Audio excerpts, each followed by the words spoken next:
ایوان صدر کا نیا مکین کون؟ آصف علی زرداری یا پھر محمود خان اچکزئی کو صدر منتخب کرنے کے لیے پولنگ کچھ دیر بعد ہوگی۔ قومی اسمبلی، سینٹ اور چاروں صوبائی اسمبلیوں میں ووٹ ڈالے جائیں گے۔ آصف علی زرداری بھی ایوان پہنچ گئے۔ ارکان کی آمد کا سلسلہ جاری۔ مسلم لیگ نون، MQM، نیشنل پارٹی اور ANP کا آصف علی زرداری کی حمایت کا اعلان۔ محمود اچکزئی سنی اتحاد کونسل کے امیدوار۔ مولانا فضل الرحمان نے خاموشی اختیار کر لی۔ گرینڈ ڈیموکریٹک الائنس کا انتخاب کے بوائیکاٹ کا اعلان۔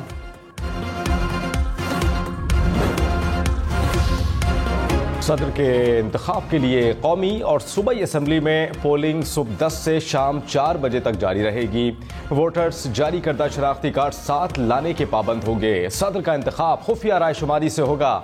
بیلٹ پیپر پر ووٹر پسند کے امیدوار کے نام کے سامنے خصوصی پینسل سے نشان لگائے گا۔ آئین کے تحت chief election commissioner returning officer ہیں۔ نئے صدر مملکت کا انتخاب الیکٹورل کالج سے ہوگا۔ سینٹ، قومی اسمبلی اور بلوچستان اسمبلی کے تمام اراکین کا ایک ووٹ۔ پنجاب کے 5.7 ارکان کا ایک ووٹ شمار ہوگا۔ سندھ کے 2.58 اور خیبر پختونخوا اسمبلی کے 2.23 ارکان کا ایک ووٹ گنا جائے گا۔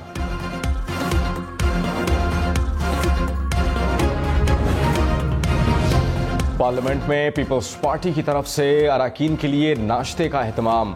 حلوہ پوری سمیت دیگر مزے کے پکوان سے اراکین کی تواضع۔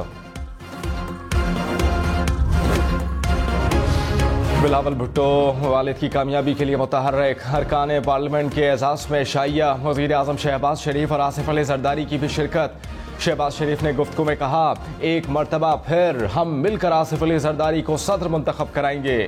بلاول کی لاہور میں مریم نواز اور ارکان پنجاب اسمبلی سے بھی ملاقات۔ پیپلز پارٹی وفد کی مولانا فضل الرحمان سے ملاقات۔ آصف علی زرداری کے لیے ووٹ مانگ لیا۔ نیشنل پارٹی کا بھی صدارتی انتخاب میں آصف علی زرداری کو ووٹ دینے کا فیصلہ۔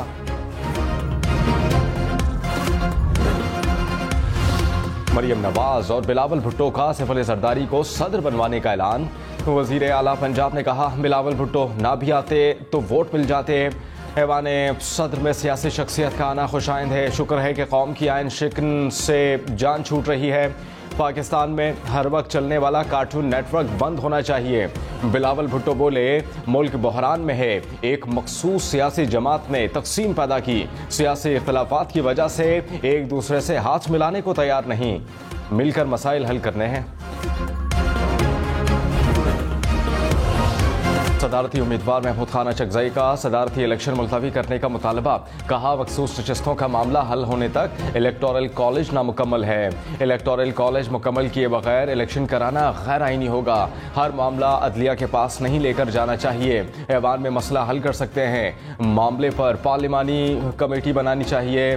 نواز شریف کا دل بھی کہتا ہوگا کہ محمود کو ووٹ دو۔ الیکشن کمیشن نے صدارتی انتخاب ملتوی کرانے کی درخواست مسترد کر دی۔ حکم نامہ جاری۔ الیکشن کمیشن نے کہا، چند ارکان کے حلف نہ اٹھانے پر انتخاب کو ملتوی نہیں کیا جا سکتا۔ عام انتخابات کے 30 روز میں الیکشن کرانا آئینی ذمہ داری ہے۔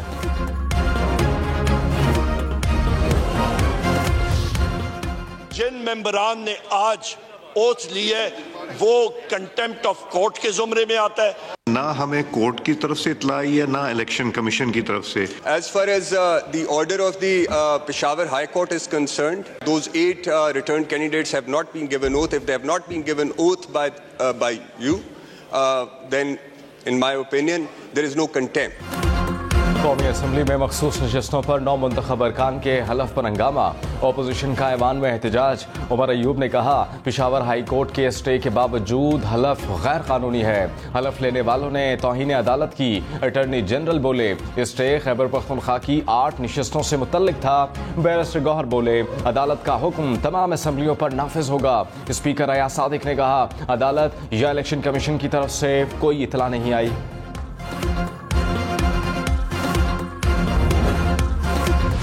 نئے منتخب صدر مملکت کی حلف برداری کے لیے ایوان صدر میں تیاریاں مکمل۔ نئے صدر اتوار کو سپہر 4 بجے حلف اٹھائیں گے۔ Chief justice of Pakistan justice قاضی فائز عیسیٰ نئے صدر مملکت سے حلف لیں گے۔ نتائج کا اعلان ہونے کے بعد صدارتی سیکیورٹی پروٹوکول منتخب صدر کو منتقل کر دیا جائے گا۔